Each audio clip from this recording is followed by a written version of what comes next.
I am Dr. Ben Gonzalez, and this is Dr. G's Corner. You know, the legal challenges with CBD have a lot to do with the fact that most people do not know the difference between CBD and marijuana. In fact, surveys and studies have shown that many political leaders and medical providers are unable to describe the legal and health differences. Political and medical confusion has always been a deterrent to progress. Add social media and misinformation to the mix, and you have persistent confusion. And thus, the question that you gave me: what is the difference between all of these different types of analogs? First, three basic facts, just basic facts. One, that hemp and marijuana plant are both the same species, the same plant, cannabis. Two, CBD is one of hundreds of chemicals in the cannabis plant. And three, CBD does not cause psychoactive effects. Those are three basic facts. Cannabis is a complex plant with over 450 chemicals, including over 60 cannabinoid compounds. The most talked about cannabinoid and what causes the psychoactive high effect are the tetrahydrocannabinols, better known as THC. Cannabidiol, or CBD, is another cannabis plant chemical and also and almost surpasses THC in popular discussion. As I mentioned earlier, CBD does not have the hallucinatory effects of THC. As the popularity arises, so does the confusion. And with the exponential rise of CBD products, the public can get deceived.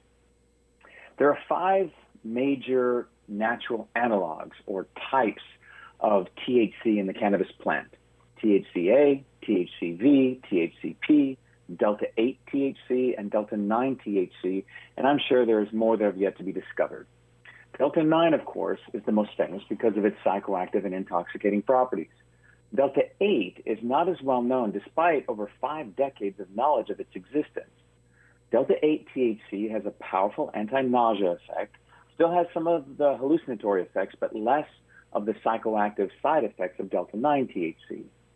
Delta-8 THC is sometimes misrepresented and referred to as marijuana light. Delta-8 is commonly synthesized from other CBD and THC molecules, and it is not regulated and not considered a controlled substance, though that is in current debate in the legal system. Delta-8 THC is used in many poorly regulated over-the-counter products. I was speaking to the mom of an autistic child, and she had read that CBD was used to help autistic children.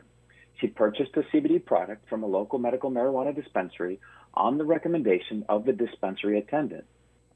I asked her if she had, or if it was a full spectrum or broad spectrum CBD, and she was not sure and sent me a photo of the label.